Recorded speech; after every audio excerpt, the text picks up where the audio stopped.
Good morning, good afternoon, good evening, and welcome to the Oraculos True Divination podcast, where I bring you ancient wisdom for the modern mystic. I'm your host, Mychal A. Bryan, and joining me today from a completely different time zone is Mr. Austin Coppock. Austin, thank you so much for being here. Oh, it's my pleasure. Awesome. Austin, you and I, we have a wonderful topic to dive into. But before we really go there, for those of our listeners who this is your first time joining us here on the Oraculos True Divination podcast, this is a podcast where I bring you interviews from astrologers from all around the world who aren't just changing their own lives through their astrological practice, but they're also actively contributing to the greater landscape of this astrology that we know and love. So if you're interested in being a part of the magic and the momentum that we're building here on the Oraculos True Divination podcast, give yourself a moment, go down below. Yes, like this video because you know it's going to be amazing, but also hit subscribe. And there's a notification bell that lingers around that subscribe button someplace. If you find that bell, please do hit it so that you can receive notifications of when I bring you these interviews each and every week. Now, Austin, we made it. We did. It took about 2.5 extra hours, but it was worth it. Well, I'm super happy that all the forces of nature have coalesced at this moment to allow this to be possible, because I'm really keen on getting to talk to you and particularly to dive into the topic that we have today, which is what for you constitutes the shape of a healthy astrology. But before we go there, Austin, I'm really interested in finding out about you and your journey, not just to astrology, but also where has astrology taken you since you decided to become an astrologer? So I was, I was 19-ish, and I was playing a video game that where all of the little characters was like a fantasy role-playing game with a strong strategy element, and all of the characters had signs, and the game actually modeled the synastry between signs and made it affect the probability of outcomes. So if your little knight was going to attack a monster and they're both water signs, it would show you a higher percentage chance of successfully completing the action or affecting them if there was good synastry. And so this little framework got plugged into my brain, and I was at work, and I just happened to know people's birthdays, and I was seeing the way that the synastry was modeled in the game working more than it should in describing the interactions, right? I was like, so I have the sun in Pisces, and I noticed, I got along well with my Scorpio coworker, but the Sagittarius irritated me. And I was like, that's kind of wild. And then I sort of very slowly, almost accidentally, ended up learning a little bit more, and then that worked better than it should. And then I learned a little bit more, and that worked better than it should. And, at some point, I crossed the event horizon, and I was just sucked in because, and what I really liked about, or there are many things I like about astrology, but one of the things that it did for me back then is it broke the fake model of the world that I was stuck in, which I knew was fake. I was like, this, what I've been told about reality, I knew it wasn't right. I knew there was, I don't know if more is the right word, certainly more, but also other. But knowing something, like knowing a story is false doesn't mean you know the true story. Right. So that if anything, like knowing that one story is false, but not having a better one that actually fits the facts, it makes you like sort of eternally a little dissatisfied and hungry. Right. And astrology, that it worked at all. Also, it disproved what I thought was fake. And it was a route into intersecting with a reality that I suspected was there, right? So it was really useful for that. And then, it kind of like that that sphere of the possible with astrology grew bit by bit. So let's see. So that was about let's see. That was the late '90s when I was getting into it, and so the books that were available were almost entirely sort of modern psychological astrology. And I was actually doing a psychology and social science degree at the time, and I I read like psychoanalysis books when I was a teenager. It was really interesting to me. I read like Gestalt psychoanalysis stuff, Carlos Castaneda, whatever I could find on like my parents' old hippie bookshelves. And so the like that it I at first I was really impressed by how dynamically astrology could model personality, right? Because if you're looking at typing systems, they're incredibly clunky compared to astrology. Yes. Astrology it's tremendously elegant, right? Like everybody has the same pieces, right? We have the same planets, but their position and condition and relationship to each other pops out millions of different configurations. And so I just like one of my first excuses for really getting into astrology was that even if none of astrology's claims were true, it was still it was absolutely the way to model the human psyche and being. And then astrology started working to describe and predict events in the real world that weren't weren't a result of suggestion. Yeah. I had, and this was it was interesting. That was really during the 9/11 era, which was the Mm. astrologically was the Saturn in Gemini opposite Pluto in Sagittarius. So there was, that was certainly a paradigm changer for the world. But it like I had my own sort of like towers falling experience in my mind. If we're like tarot Mm-hmm. tower, if that can be Mm-hmm. sort of a Tower of Babel, a fake construct, and that being, the lightning striking that false church, right? That helped kind of crash down my old paradigm, and there's certainly always a crisis in the middle of that, right? We don't go from like ending one thing to having a new totally functional thing, in two heartbeats, right? There's a gap. Yeah. But it was really good. Part of the impetus was I ended up predicting some deaths, which is not something I would just do casually now, Right. but I did it because I didn't even think about it because I didn't think astrology was that serious. But then those deaths happened, and I was like, oh my God, what have I done? This is so much more real? Like I've been, that like burnt by the fire of the gods feeling, you know.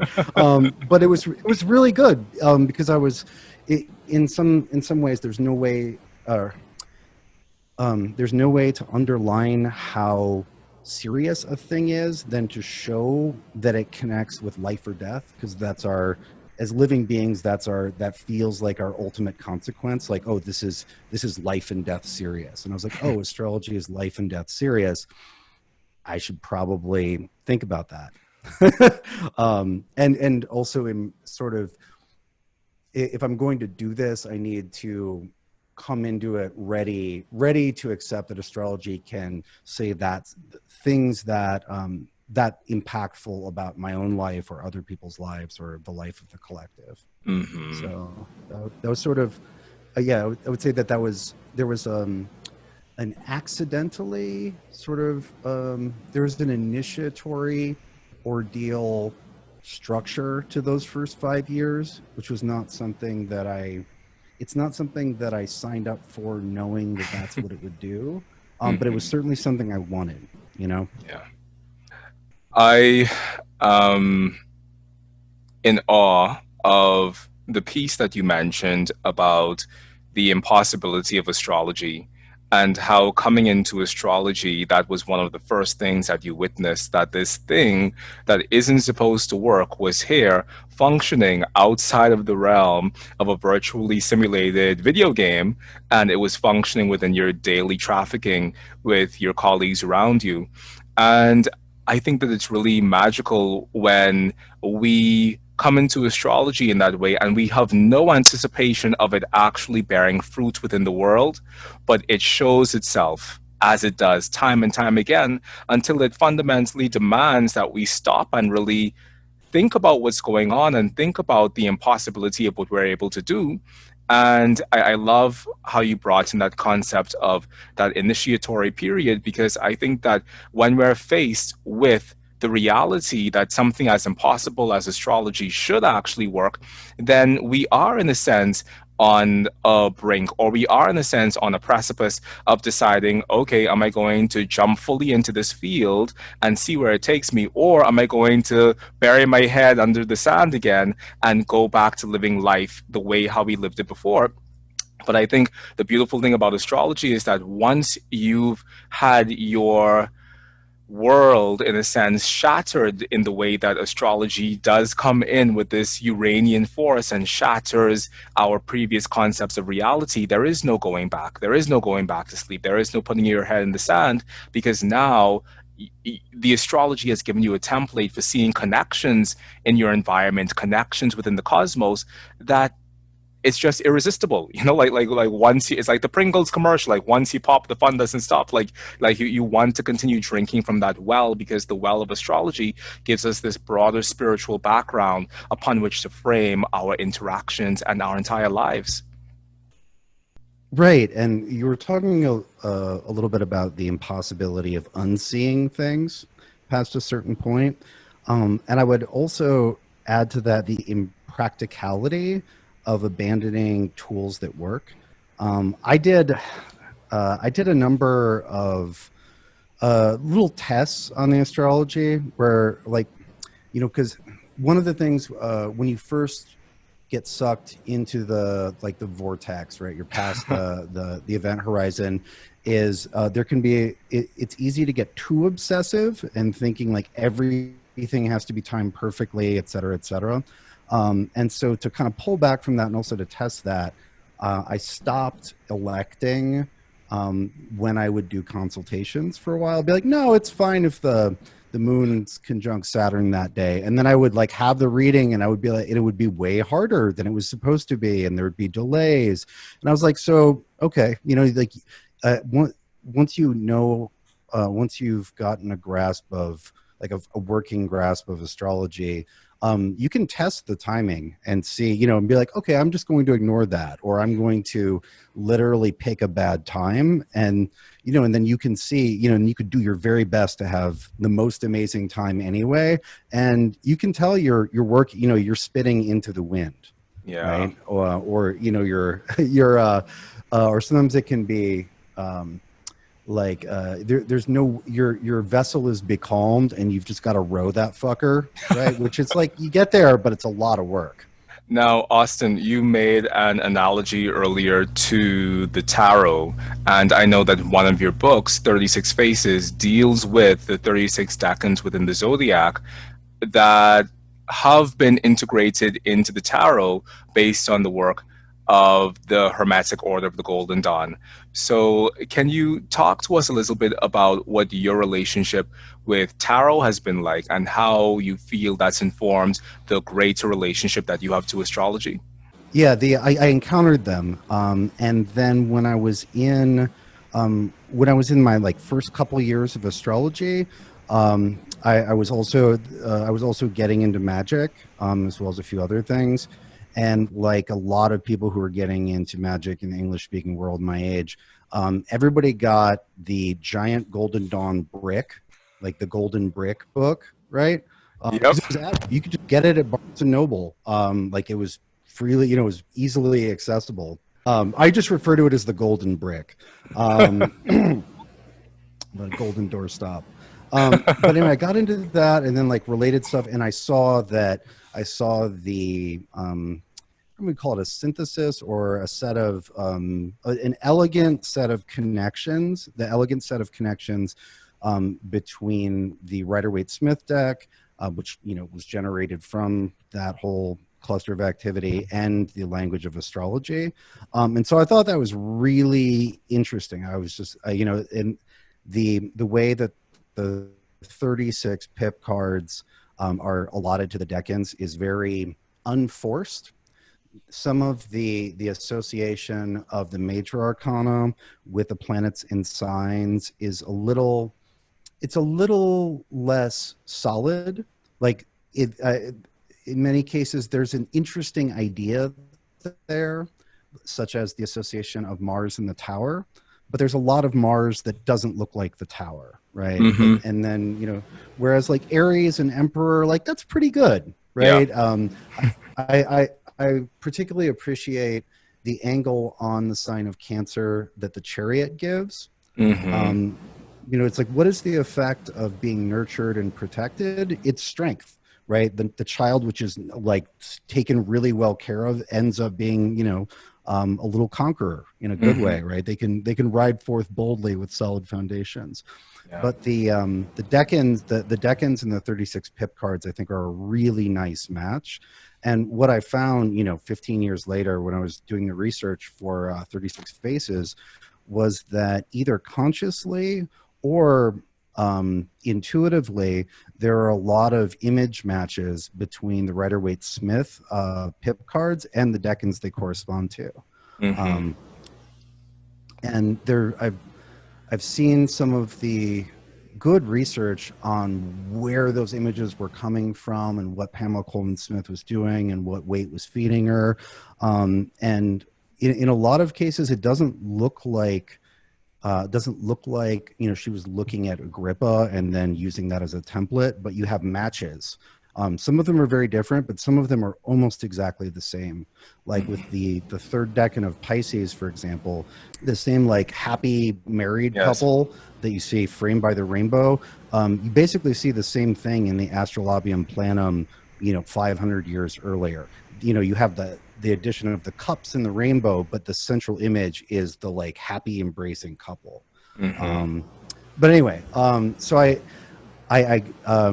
part of my sort of visual symbolic vocabulary in astrology was fed by those tarot images from the get-go. I wouldn't say defined by them, right?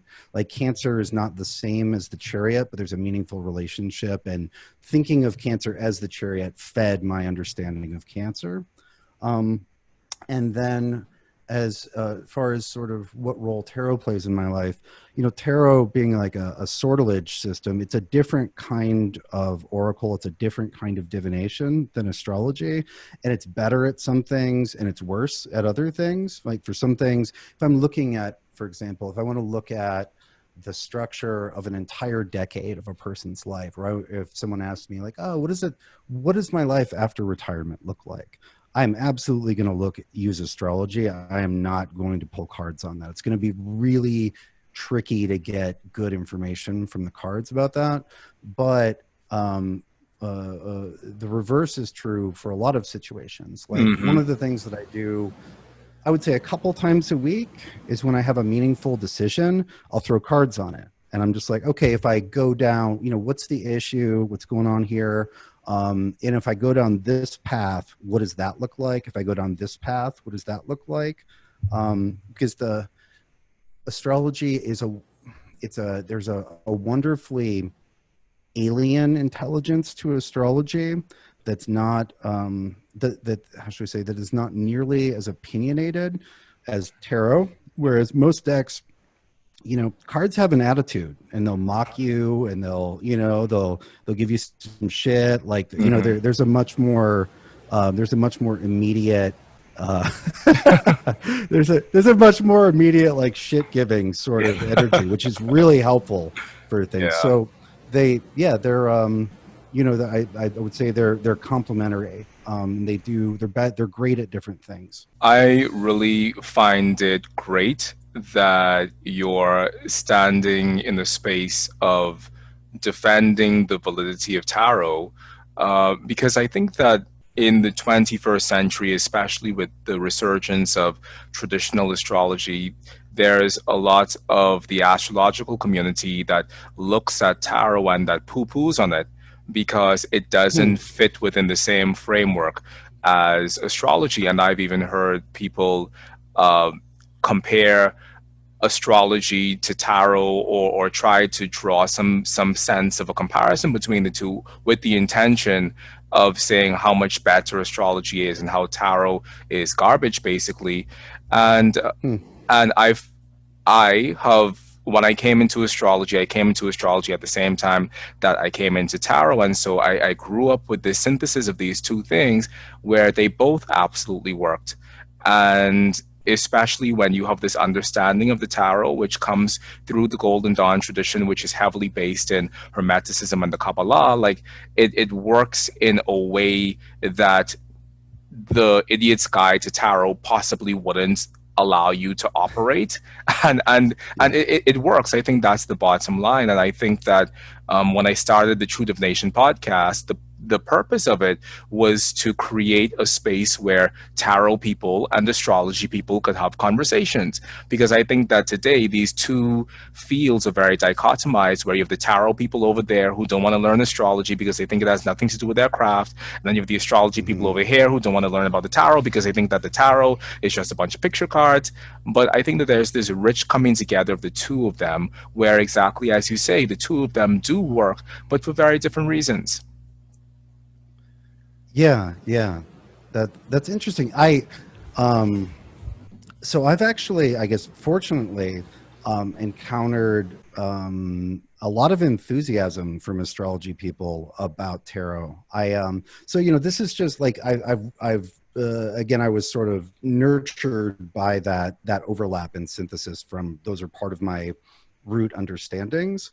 So that's just like something I've had and done, but what I've done professionally is mostly be an astrologer. I was Yes. always, if there was a certain point in a reading where I felt like cards would be a better fit, I'd bust out the cards. But like the main course was the astrology, Astrology. right?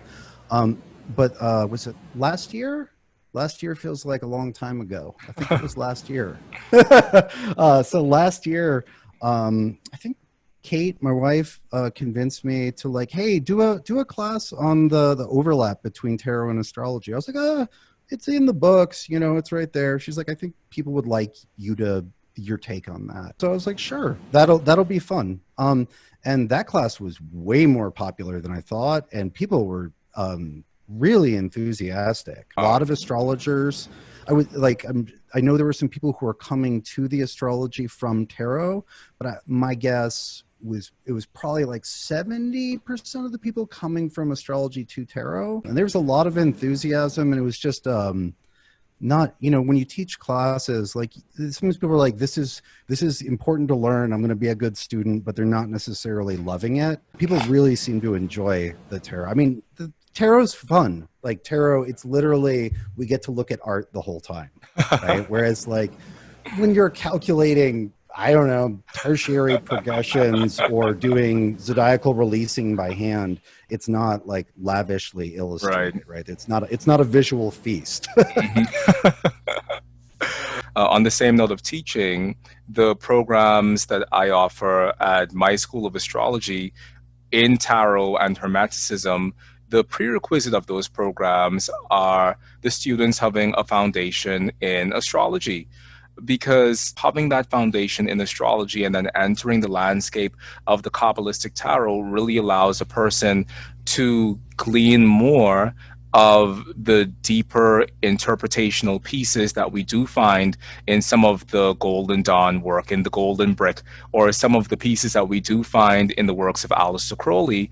I think that when you come into tarot work with an understanding of astrology, it's greatly benefited thereby. But at the same time, in the process of teaching people just plain astrology, using the tarot as an illustrative tool to express what does Aries look like or feel like in an archetypal sense, or to express what does Venus feel like in an archetypal sense, and to be able to show Venus through the Empress actually gives people something to sink their teeth into visually.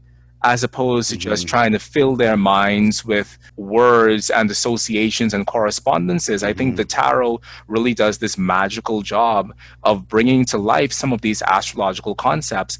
And so you allow a student to always have that Empress as a frame of reference whenever they think about Venus. And it does something within the mind of the student that allows the information to really take root in a beautiful way. Absolutely. Well, and what I think of immediately are is a conversation we had previously when we were setting this up about memory techniques. Hmm. And the vast majority of memory techniques, you build one picture that has pieces that correspond to 20 different things you're trying to remember. Yes. Um, I remember, I remember I was talking with a friend a long time ago, who is deeply into the Hermeticism, and he was, he was interested in astrology because he felt like that's part of this whole thing. I should learn more, but he didn't know as much. And as he was encountering astrology and working into it, he's like, "Wow!" He's like, "Astrology almost feels like it is a memory palace. By Mm. just learning astrology, you're building these very coherent, connected webs of association and memory, et cetera, et cetera." A memory wheel, maybe Hmm. rather than a Hmm. palace. And I thought that was a really, and if you look at like the Shadow of Ideas, that's a memory book, right? I haven't looked at it in a while. Like he's using the astrology to build the memory seeds. And I've found that, and you probably get this too. I think most people who spend a lot of time with astrology is people be like, how did you remember that?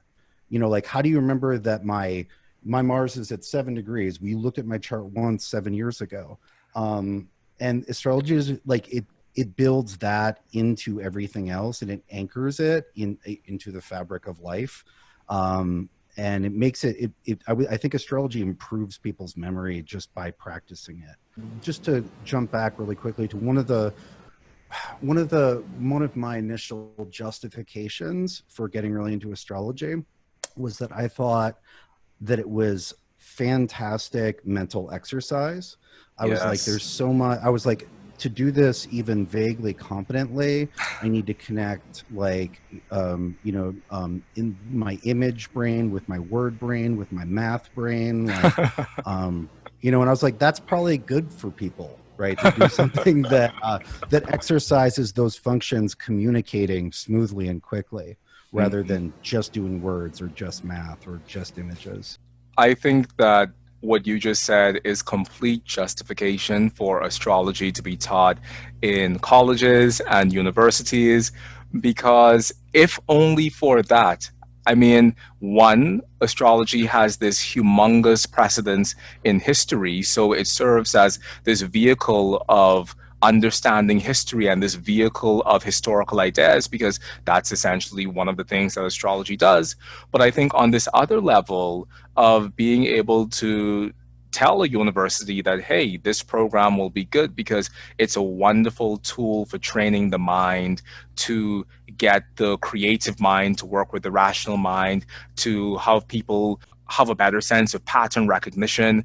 And I think Mm-hmm. that just on that very basic level, astrology does serve as a wonderful mental gymnasium, insofar as it allows you to do things with your mind and make rapid connections. Like, I think that we take it for granted the level of mental gymnastics that is required to interpret any chart.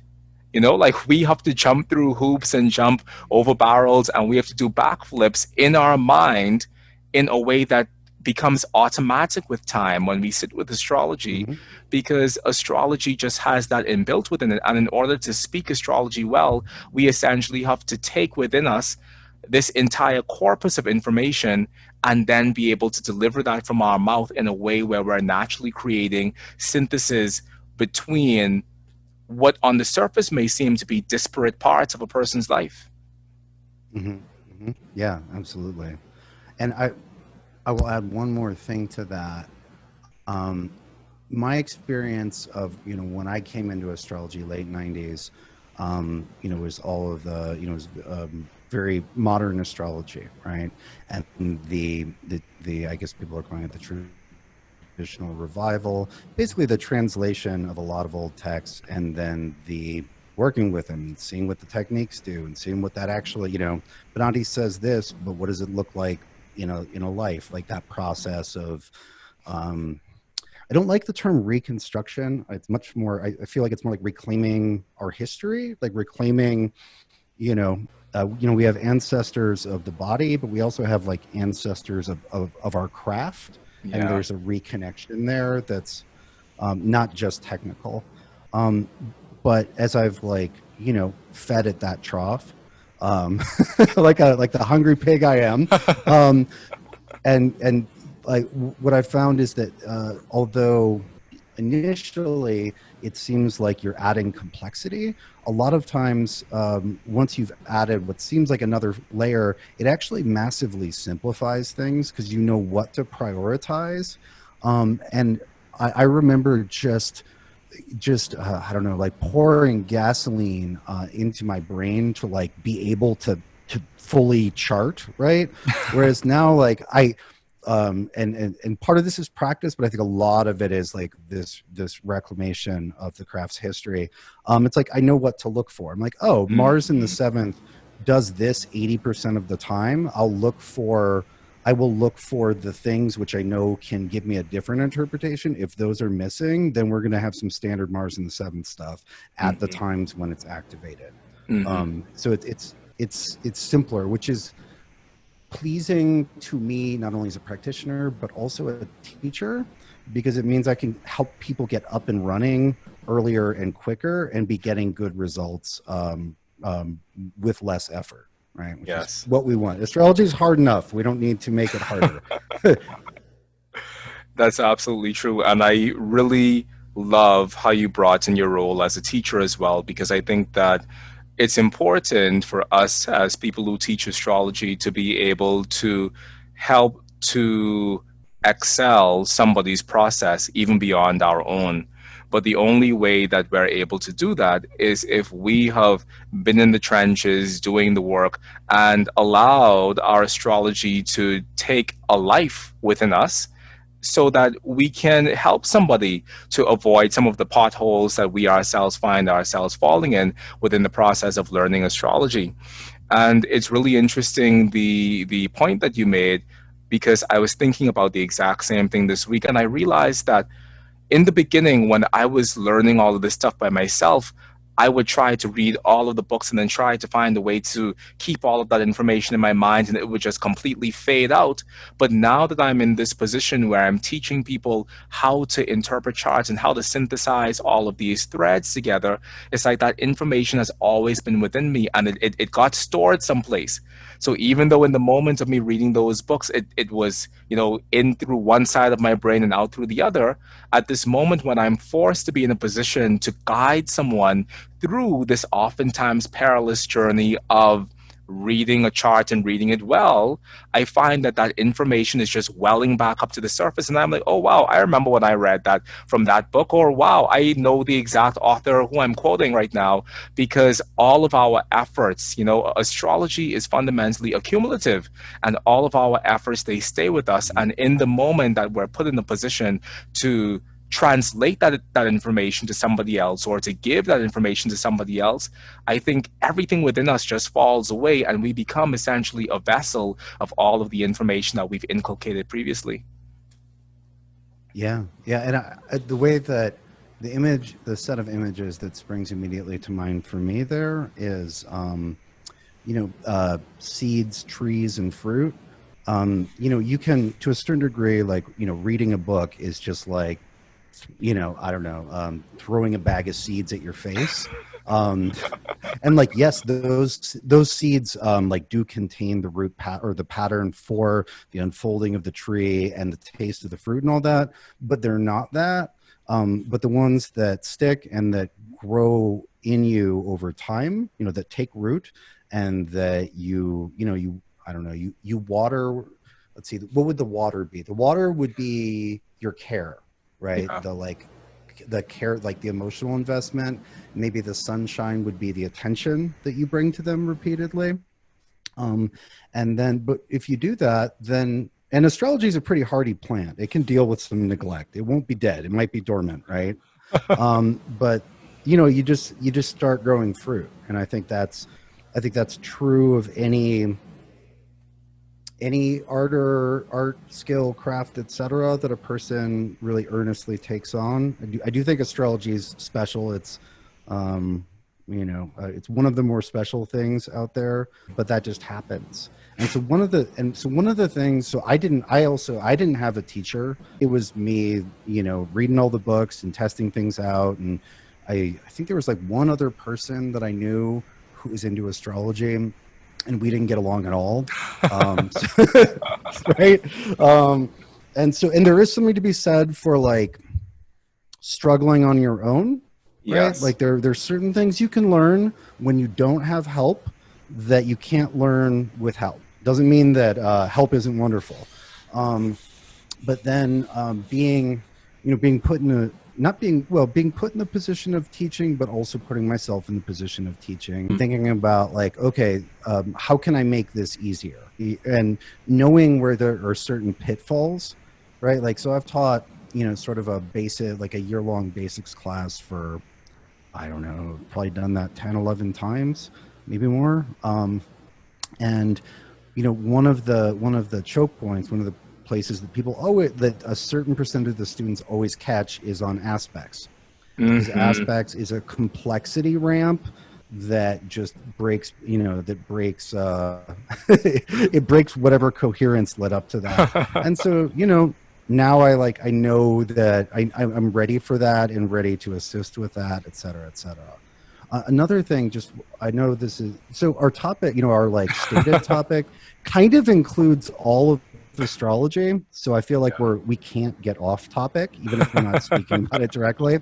But one thing I just wanted to add, because I think it's relevant, is talking about like reading books. And this has been that's certainly the case when you're alone. And it's also the case when you're intersecting with historical texts, that there isn't a tradition around, right? Like, this just got translated last year. There's no group of people who's like good at this yet. And so one of the things that I've learned the last couple of years through studying Vedic astrology. I've studied Vedic astrology, the Vedic astrology of Sanjay Roth via Freedom Cole, and it's a very like tradition-y tradition. Like, they Hmm. can trace back the practitioners for, I don't know, 15 generations. Like, it's very traditional, right?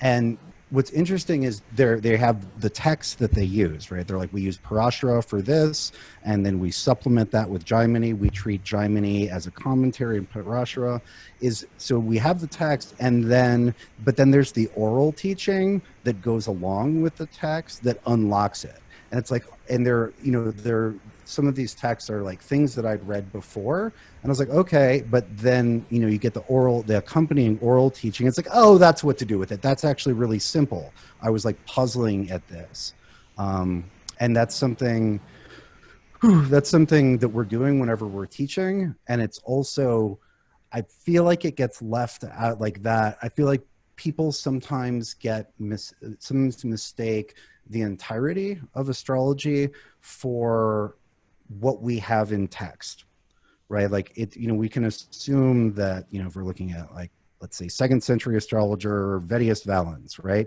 There's what he wrote down, but like, and if you've ever written a book, you know that you can't possibly write down everything you know. So what else did he know? What would his commentary to his students have been in addition to what's written down? Yeah. Um, and so there's always in a living tradition, at any point the tradition was alive, there was always a set of oral teachings and commentaries that complemented the textual part.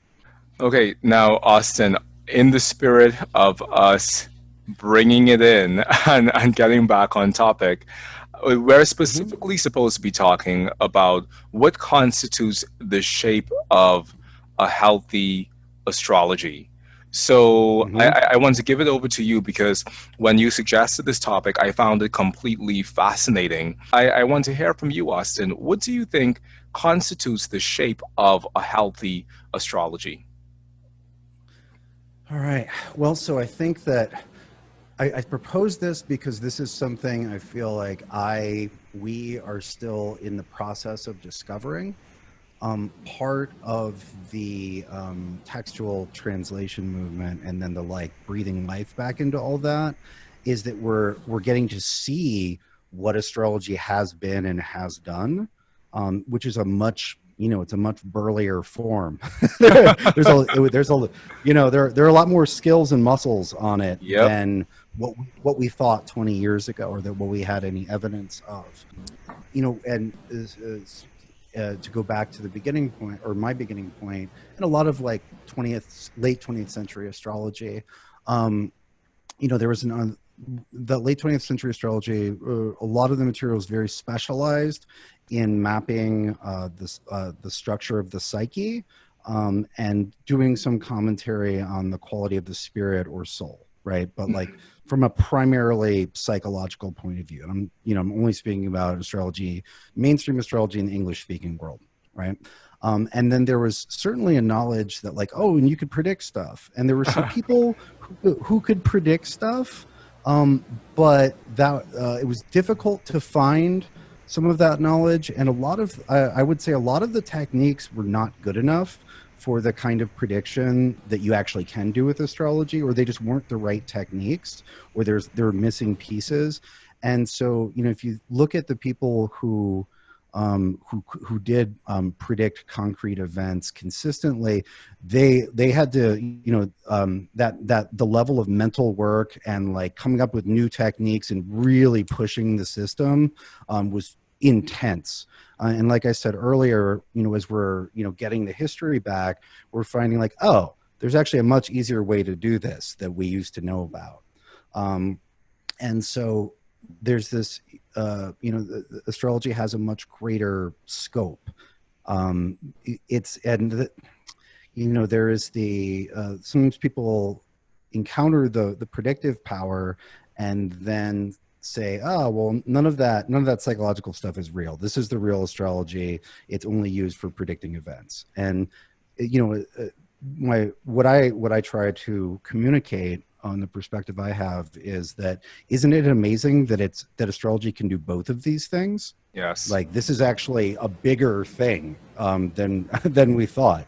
Yes. And then another piece that another piece that's also sort of emerged from this period of textual revival, primarily via the translation of the Picatrix, or the Gayat al-Hakim, into English for the first time ever. It's it's 1,000-year-old book. It's never been in English before. It was I think the volume 1 was translated in 2006, volume 2 2008, and then a new edition and cleaner translation in 2012. Literally that been 1,000 years. People are like, is it 10th century or 11th, or whatever? It's around 1,000 years. But I was on that literally immediately. Because it was it's basically the guy at al-Hakim, where I'll just use the term the Picatrix. That's in the medieval Arabic, it was the guy at al-Hakim, or the goal of the sage, or the goal of the wise. And then when it was translated into Latin, it was called the Picatrix. So I'll just stick with the Picatrix. Is that it's a book of how to do astrological magic, and with many examples and many principles. Basically, it's like, it's a book. It's the big book of astrological magic. And as you know from working with the Golden Dawn era, Golden Dawn connected adjacent stuff, that there was certainly the idea of astrological magic, and you've got your hexagrams for each of the planets, and all that. And I'd worked with that material because it had become increasingly clear to me that magic was probably real too. Right? I was like, okay, astrology actually works. For me, part of my my early 20s were magic, astrology, and then I was also doing lots of traditional internal Chinese martial arts, and I had the experience of like having somebody like tap me and put chi into me, and then being racked with pain. I was like, oh my god, all this shit is real. So, and you know, as things do, they this cluster, right? It was Yeah. a number of experiences all at once, and so I was like, yeah, okay, magic's real too. Why not, right? And so I was, and then I was doing experiments with planetary magic. Back then, I was using the like the Denning and Phillips book, Planetary Magic, and some of the GD methods. And but then I got the Picatrix, and the Picatrix had very clear electional principles, and some methods I hadn't seen before, and I started experimenting with that, and it just worked perfectly and literally in an undeniable way. And so that was one, that's cool. Like that's great. But in terms of, but it also changed the shape of what astrology is and was and what we were dealing with, because that showed me that or what astrology, if you look at your transits, right, you see that the planets can happen to you, right? They can bring about events and experiences. But what astrological magic shows you is that those same, I don't know, streams of manifestation or causation, whatever, however you want to frame that, that you can also hitch a ride on those. And that like if Mars is in Aries right now, right? Forever. And so if Mars is like, I'm going to burn stuff for 6 months, you can be like, hey, Mars, can you burn that? And if you pick the time right and you do the, you know, the conjuration probably should be a little bit more complicated than, hey, can you do that? But that's the idea. Mars will do that because that's the mood Mars is in, right? And so, you know, what we're dealing with is both active and passive, or you know, both. I don't know, say divinatory as well as sorceress, whatever, you know, like actively changing things by using astrological forces to power our magic, as well as being able to see the shape of what's coming up, right? And I really like that that sort of equally active and receptive, or yin and yang, that balanced relationship is not only aesthetically pleasing, but it's just very satisfying. It's like, oh, that feels. It's not only more beautiful and elegant, but it also feels more right. You know, what I'm really happy about hearing you talk about is this relationship between magic and astrology, because I think even the most non-astrologically informed person who practices magic in the 21st century is still practicing some form of planetary correspondence or something based on a larger astrological framework. And when we look back at the traditions of both astrology and magic, of which the Picatrix is a very big part, what we find is that in the ancient world, these two things were inextricably combined. I mean, going back as far as the work of Hermes Trismegistus and his work in the Corpus Hermetica, and how he essentially is laying out the foundations for an astrological worldview, which is essentially a magical worldview, and then moving onward in time, and we find works like the Picatrix, and we also find On the Stellar Rays by Al-Kindi, which is another book that's essentially on astrological. It's not directly on astrological magic, but it's getting there in its heart. And then the work of Cornelius Agrippa and all of these really huge figureheads of astrology classically, they were all deeply practicing both astrology and magic. And something that I think a lot of people don't realize is that even William Lilly in the 17th century, Mm-hmm. uh, I mean, if you read his autobiography, like there's so much magic in there and so much. Well, this person gave this person's daughter a magical ring, and that caused her disease to go away. And then the parents threw it in the well, and then the disease came back. And we were in this cemetery, and we conjured this angel, and it's all of this really rich connection between magic and astrology. And I mean, we can go on. Even the geomancy in the Renaissance is essentially this merging of magic and astrology.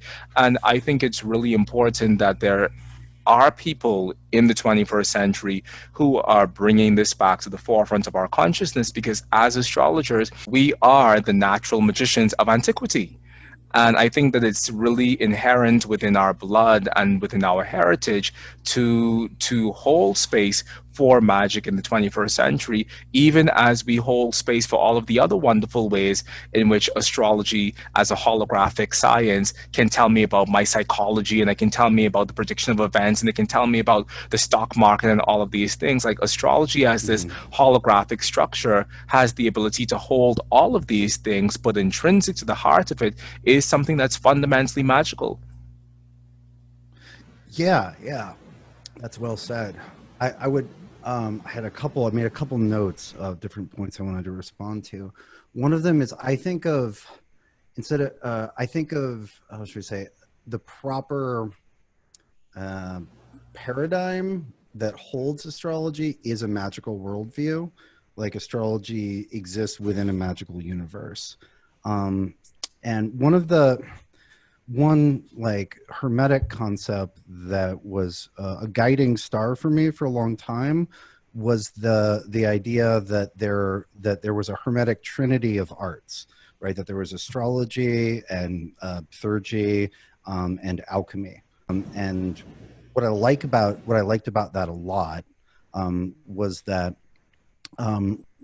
back to the like my very first thing about like I want something to break the fake world and show me the real world, is that all of these are experimental science. They're all experimental crafts, arts, sciences, whatever term you want to use. Like astrology, like when you're if you're making predict, it's harder to do confirm deny with psychology, but that's just a problem with psychology. But if we're doing like event prediction on an individual or collective level, you can tell whether you got it right or not, right? And if you're doing magic for practical reasons, you can tell whether you got it right or not, right? There is ritual and we could call is still sort of within the larger purview of magic that has the internal change as the goal rather than external change, and that's no less valuable, ultimately possibly more valuable. But the external stuff is nice because you can tell whether it's working or not, which lets you know whether you're on one, how good your understanding of the art is, and two, it makes the point of how the world is actually shaped and works. And I think it's important to continually have this material prove itself, because we live in an environment of ideas where all of the sort of official engines of truth and knowledge production operate from the assumption that all of this is impossible and fake and can't be true, right? And so because even a strong mind is suggestible. You hear something 100 times a day, and so it's important to have the practice of these things shows it reaffirms it reaffirms the usefulness and truthfulness of these things and the reality that they point to. And so those are, in terms of the greater shape of astrology, right? There's the intersection with magic, and so there's the explicitly astrological magic, like using the stone and planet correspondences, not just for your lucky birthstone, right? But understanding that, for example, bloodstone will actually carry the force of Mars, especially if you cut the proper image into it at exactly the right moment with the right incense. That it'll hum with that for as long as the stone will endure. But then there's also there's sort of the less Venn diagram overlap, but still very useful pieces of timing and basically times of power and times of power for any kind of magic or ritual. And what you see when you get into the grimoires is there's like there's how much, what is sufficient timing, what is sufficient astrology for this operation to take place. And it's not the same as the Picatrix, right, which is all, like, it's almost all astrology. But for, I don't know, conjuring an angel according to blah blah blah, it's like, well, the moon needs to be in this range of conditions. We want this kind of day. We want it to be, we want this planetary day for this, et cetera, et cetera. Like, there are all these like sufficient timing conditions, which are really useful. And then I guess another piece of that, and that's implied by using the term theurgy, right, which is used as sort of a stand-in for magic. Magic is bigger than theurgy, and for those who aren't familiar, theurgy literally translates roughly to working with the divine, or divine work. And so anytime we're doing a ritual or a practice that involves connecting to a facet of divinity, that is theurgy in a broad sense. And so to a certain degree, I guess if we're just trying to interface immediately with the absolute, then there's no better or worse time for that. But that's not really what people do, right? If we look at any tradition, even very monotheistic traditions, there might be the sort of ultimate claim that yes, there's only one thing, but like the methods of practice are actually specific, right? Like within a Christian context, you can interface with like this angel or that, or the facet of the divine which looks like God's wrath, the facet of the divine that looks like mercy and forgiveness, right? And all of that is how should we say, there is a fabulously sophisticated method of seeing that in the Vedic astrology that I've been taught, where people look from a distance at a lot of Vedic or Hindu practices, and they're like, why do they have so many gods, right? It's like, it's so you can be very specific about what sub facet of the divine you want to connect to, right? And that doesn't exist so that how should we say, someone who's trained to be a consumer can just have a buffet and have whatever they feel like. It's for solving problems and developing certain qualities. And so that's another huge piece of astrology that is also kind of coming back, is the remediative. Like, so we can identify a problem with astrology. Astrology is very good for diagnosis, but then what do we do about that? Right. And the answer, when let's say late 20th century astrology, the answer was basically therapy, right? Like we can use this to understand the structure of the psyche, like enter therapy, usually more of a Jungian depth psychology perspective. And that's true and useful for certain things, but it's massively limiting, right?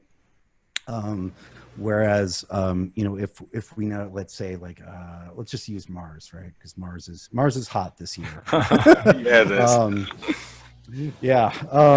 Let's say like, oh, I've got this, the Mars in my chart, means that one of the ways it manifests for someone could be that whenever their Mars gets triggered, let's say there's a connection to the third, their sister has a really hard time, or maybe like, you start noticing, because the chart isn't just you, right? It's people connected to you, and especially your family. You're like, oh, why does every time, this particular thing happens with my Mars, my sister got into a car accident one time, or she was sick the other time. And so you see how we could say karma, or just your pattern is connected to that. And so so within Vedic astrology, you have practices to, like, oh, this is a wrathful Mars. Here's a practice to chill that out, and it'll look like like a very strategic, specific interface practice with a facet of the divine. Right? I try to pick like an indirect example, and so I've had the great fortune to benefit from learning from a tradition that's been doing that for a long time. And so they've got a lot of like standard default cures, right? Where it's like, oh, well, if there's like a moon north node issue and over attachment and over emotionality and just being upset and dissatisfied as a result, you want to work with a form of Durga, a form of the divine mother, but who is very, how should we say, half Athena, half Mother Mary, right? Like caring, but like a little strict. Yeah. And will like, we'll cut the demons away from your mind, but also support you, right? And so there are these things, there are these pieces, and then simpler things, right? Like planetary donation or charity, which we see in some West European texts as well, and is a mainline or one of the default remediations in a lot of Vedic astrology, where you're improving your relationship to the planet by taking care of their children. I always think of, have you seen the woodcuts of the planetary children? Yeah. Like there's Jupiter up there on a chariot, and then there's like all of Jupiter's people, right? Yeah. And that's what planetary charity is, right? You like let's stick with Mars, right? Like you're like, oh, I'm going to help veterans with PTSD, right? Like that's taking care of Mars, and you're improving your relationship to that sphere, and in a way that often has surprisingly practical benefits. And so, we can go on about that, but basically the full range of remediation is another piece of the shape of a perfectly healthy, fully empowered astrology that is reemerging, both from encountering astrology from India, for example, but also encountering astrology from the past, and that it's just something astrology can do. And why wouldn't we do that? Why would we settle for just being able to find the problems? Right? That's insane, right? It's like going to a doctor that can only tell you what's wrong with you and has no idea what you should do about it. You're like, well, you should go to therapy because you're upset that you have cancer, right? Like, that's not a good answer. I think it's completely important, this point about reviving remediation. I mean, I spent a big chunk of my life connected with an ashram that had a Vedic astrologer that was stationed there. And the entire life in the ashram was based around really people coming there with their issues and them finding remedies for those issues astrologically, whether it was in terms of mantra, whether it was in terms of certain systems of yoga to practice.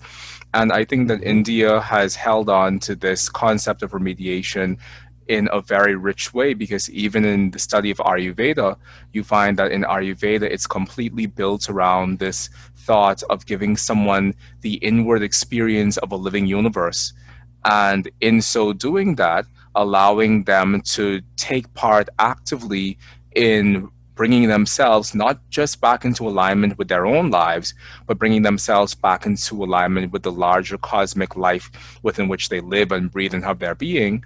And so this work of remediation in astrology is really, once again, another rich part of our heritage. And I think it's really special that people like you, and I know your wife also does a lot of work in terms of this same remediation piece in astrology, in terms of the tinctures that she produces and some of the other talismanic magical pieces that she makes that allows people to essentially deal with some of the difficult things that they have going on within their lives, whether astrologically or otherwise. And I think it's really important that we reclaim this part of our astrology and reinstate it fully, because it allows our astrology to be something more than just this way of, like you said, looking at our problems, but it allows us to take part in a living, magical universe, which is something that our ancient ancestors had. They had this inward experience of this living, magical, tangible, organic field of energy and field of life that they lived in. And these reclaimings of these practices allows people to have that same ancient perspective of the cosmos around them while still living in the 21st century. Yeah, I would add participatory to those Yes, descriptors. yes, Um, yes, and as I've and I feel like that when I was talking about being younger and being like, I know that this what I'm being sold is like only half true, and there's something else, right? yeah, And that something else is that like that participatory magical universe. And participatory magical doesn't mean without suffering, right? It doesn't mean omnipotence for the humans, right? Like part of living in a magical universe is realizing that there are vastly larger and more powerful intelligences than yourself or any of the humans, but just as there are larger pieces of matter, and having that as a the actual framing. And what's interesting is, we sort of what we're the forced to do, if we want that, that to reclaim that. And I would say that that's like the natural human, that we're supposed to have that. And it took a lot of terror and force and violence over the last couple centuries to keep that out. yeah. Um, and I'm strangely reminded of Jurassic Park, the life finds a way. And even with all that horror, like the seeds were maybe dormant for a little bit, but as soon as they get watered, it just springs right back up. And it's really exciting to be lucky enough to have encountered things like even though the world looks like it's in a sense in a terrible winter, like magic and astrology, all this stuff it's stronger and healthier than it's been in probably 200 years. And and so and it's almost, and this could be fanciful, but I've thought to myself, it's almost like just as the world was heading towards a hard point, which we're at now and will probably continue for a while, right? Things are like, the things aren't going to just fix themselves when Mars leaves Aries or Saturn, and Jupiter conjoin, right? Yeah. But it's almost like the world brings the pattern of the world brought the medicine the disease and the medicine were co-emergent. Because we need that reconnection to that participatory living conscious universe as medicine more than we have in a while, right? The shit has gotten pretty dire. It's like the thingification of everything, where everything is just an object, right? The environment's an object and things are useful or not useful. Like we've gotten to the point where that is the consequences of that are so obvious and so destructive. It was never a good idea, right? But like it's just become so clear to everybody at this point.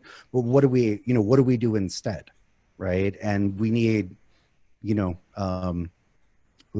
I would say it's not just what do we do, right? But like what is the place from which real answers can proceed, and it is that reconnected, alive cosmos. I love how what you're essentially doing is going back to that initial analogy that you made at the beginning about your experience coming into astrology and facing what felt like the Tower card in the tarot, of having these old and outmoded structures of belief ripped away from you, and how these ego concepts gave way to the life and the light of something even greater. I think that the 21st century, and particularly 2020, demands all of us to step away from that ivory tower of separation from nature. And it demands us all essentially to reclaim some aspect of our magical heritage, because we have tried to live within this Cartesian model of reality for so long. And in this age of Saturn Pluto, where the end is most assuredly the beginning, we've been given this opportunity to see how the things that we've held on to, the places where we have established our roots and our identities within the world, they fundamentally don't work anymore. And in the passing away of that old model of who we used to be, we're finding something a lot more organic, a lot more rootsy, a lot more, heels in the ground, getting your feet dirty. Where we're finding that we are demanded to participate with the cosmos in a way that is balanced, but in a way that also acknowledges that there is a living cosmos to participate with. Because up until now, I think that a lot of us have been isolated in our own separatist thing. And I mean, granted, 2020 has been the year of self-isolation, but I think that there's an even deeper spiritual isolation that we've been doing that has really separated us from experiencing the cosmos as a living universe, as a magical universe. And this 2020 has really pulled out all the stops and it said, hey, interact with this universe that you live in, because this universe is really the only thing that exists. When everything else is ripped away, the only thing that exists is the night sky around you, are these trees, is this ocean, is everything. And I think that 2020 has really sensitized us to at least have the internal impetus towards living more harmoniously balanced with the cosmos, which essentially does take us back to magical awareness. Hmm. Absolutely. Um, a couple things. One, that gets me thinking about Uranus and Taurus, Mm, right? Where, Uranus is what's the radical thing? What's the revolutionary thing to do? And, we think of Taurus and we're like, well, that's not the most inherently revolutionary sign, right? But it's so interesting to see this like back to simple facts and experiences Taurus set of significations mhm. be absolutely revolutionary, right? Like, so, people um people have been gardening like a motherfucker this year, right? People are like literally like businesses that like sell flower seeds and tomato seeds, they can't keep up with demand. And if you listen to people, I don't know if you garden. I don't really, but it's something I like think I should do. But if you listen to people talk about gardening, it's about this process of connection. Like it's this experience of being connected and watching things grow and having some input into it, but it's not an experience of control, right? You Mhm. don't like, you don't threaten that plant until it gets ripe, right? Like doesn't work at all. You have to work with what exists. And that's an experience which has, I don't know, at least 8,000 years of continuity for Yeah. what it means to be a human being, is like that back and forth with the natural world. And it is funny how the as all things inspire their opposite, or in excess of all things inspires their opposite, people just can't wait to get reconnected because they're not allowed to connect, right? Being isolated makes people long for connection, right? Mhm. And so there's a night like, you hear what people are doing. They're like, I got to get together with some friends and we ate food together. It was the first time in 3 months and it was absolutely amazing. And that people long for that. And there's a Mhm. lot there about the sort of enforced separation of the paradigm, the dominant paradigm of the 20th century. But I want to jump back to that tower card, because I was just Yeah. thinking about it and seeing that image. And I was like Rapunzel in that tower. I was hoping the lightning would come save me. And then I thought that, and then immediately I was like, oh, and what follows the tower card, right? The star. Star. See, like, receiving from the above, watering the below, and just being in that full Yeah. vertically integrated three worlds context, which you see Yeah. a lot of different cultures come to this basic idea of the three worlds context. Austin, I haven't been gardening, but COVID has surely had me cooking. So, so Yeah, I right. yeah. So I got into cooking during this period when it was something that I wasn't used to before, and I would be eating out every single night. But as a result of what we've been going through. I've been in my kitchen more and I've been feeding myself more. And there's something so healing and therapeutic about cooking rice. And initially, at the beginning, there was some rice disasters, but now Hmm. I've kind of come to the perfect mix of how to make just pure white jasmine rice. And there's something so therapeutic Oh. about, yeah, about cooking rice and feeding that to yourself, and it feels primal, and it feels for me it feels radical because once again I'm used to being fed by the world. I'm not quite used to feeding myself. So I think it's really beautiful how in this time of Uranus and Taurus, nature has become the revolution, and Hmm. returning to ways of living naturally has become the revolution.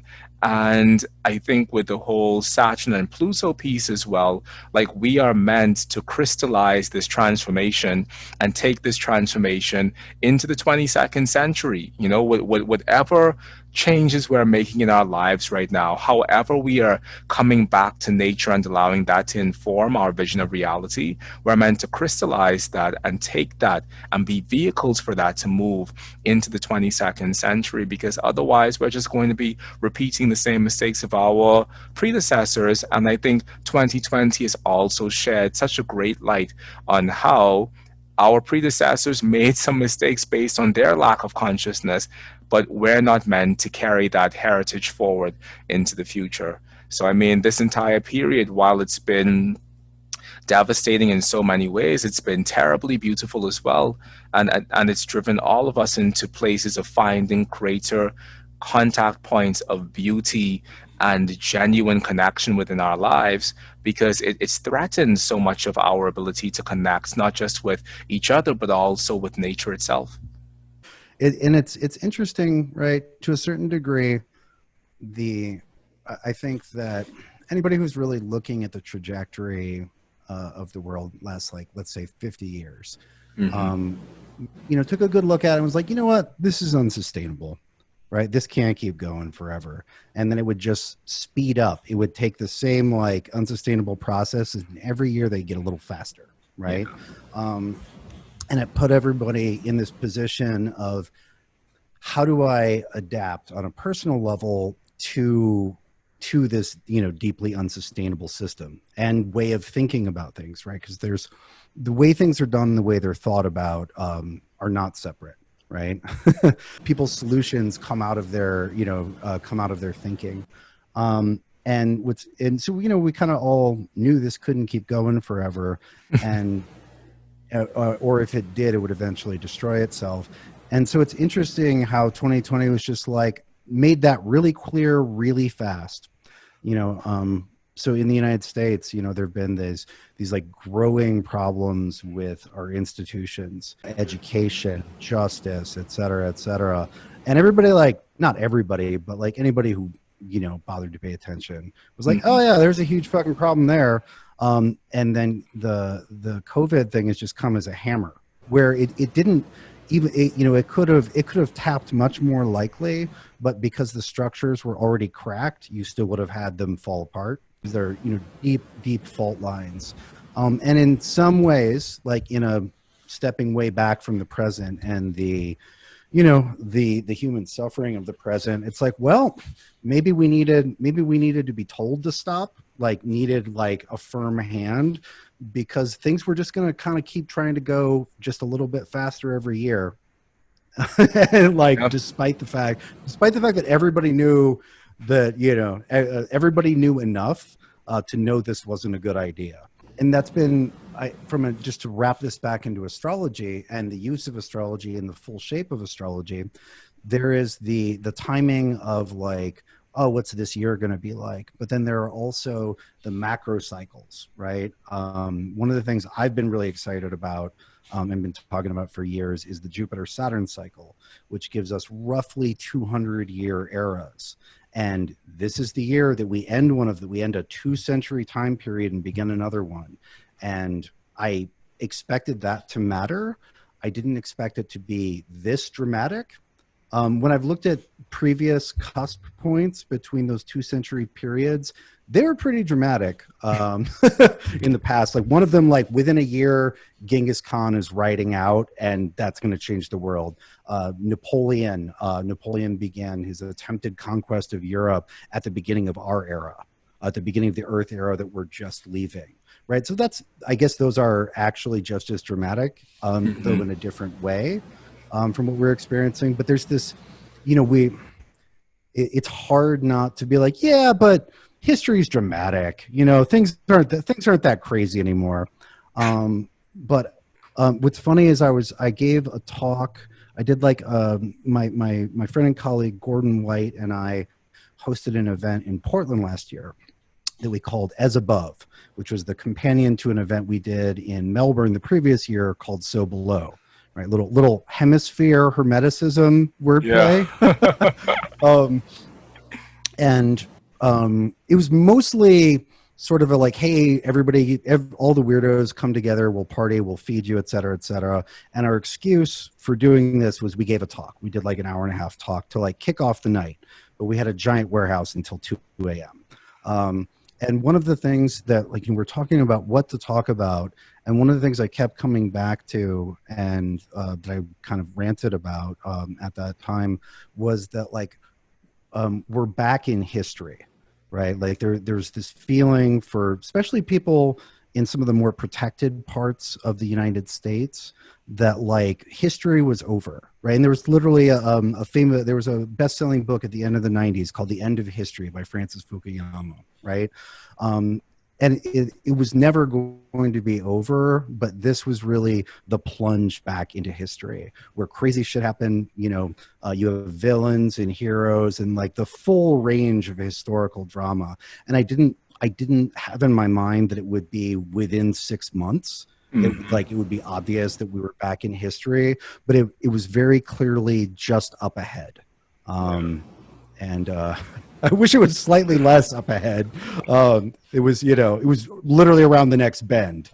Anyway, it's interesting to be back in history, and astrology times this perfectly. Like that the Jupiter-Saturn conjunctions moving from Earth signs to air signs. Finally, like it's a whole new world. It's like I've been using these metaphors in my yearly write-ups for the last couple of years, and sometimes I don't like.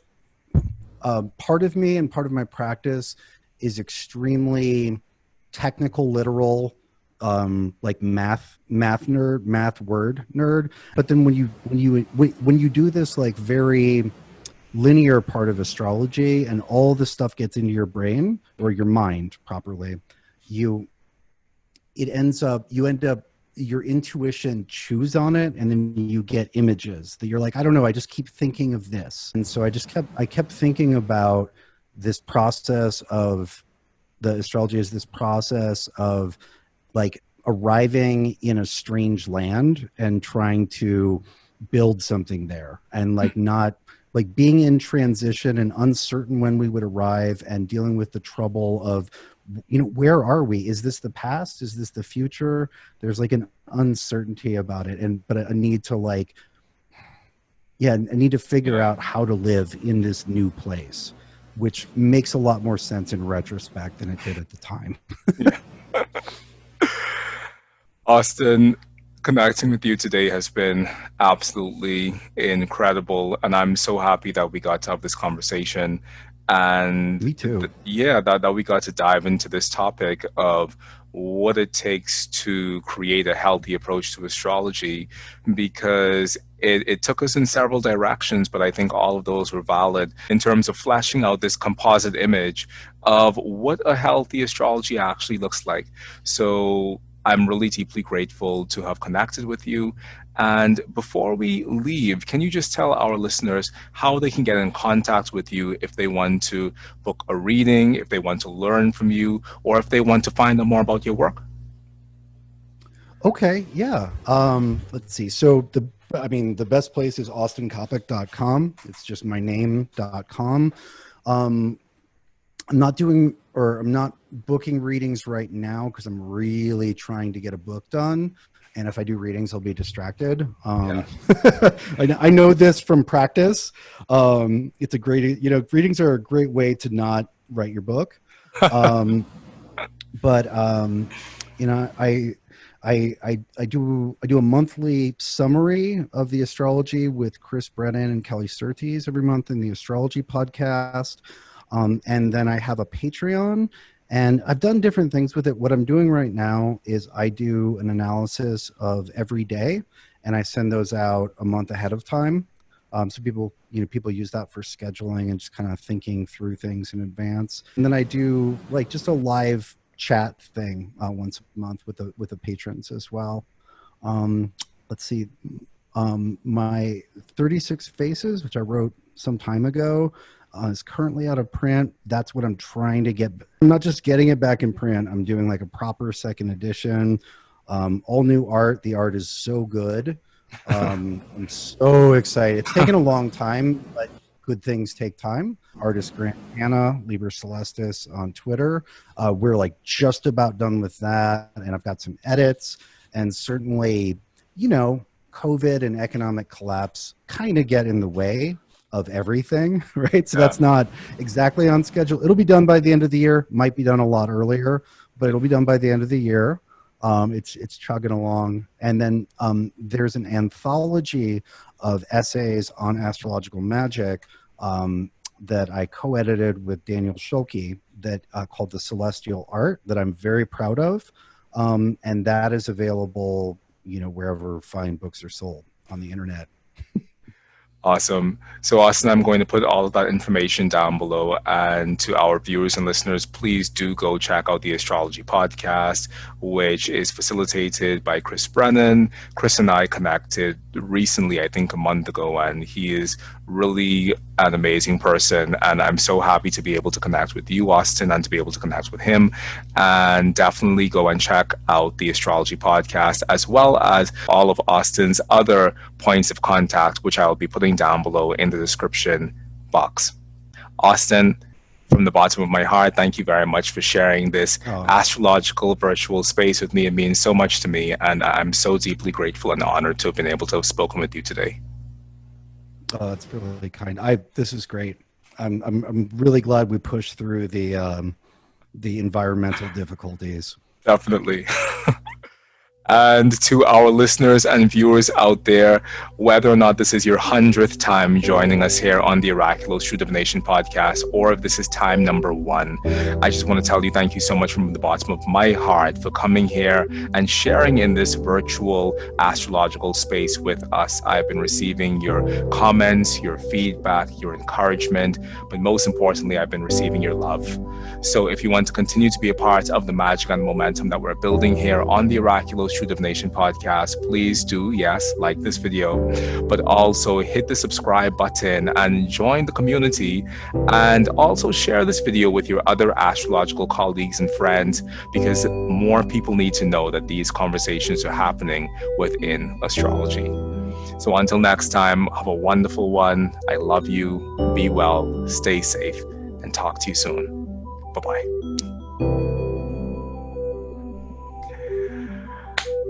Awesome. I think that was great. I didn't have to listen to me, but it felt great. You sounded good. Great. Dr. Swami, Coppock, all of the things.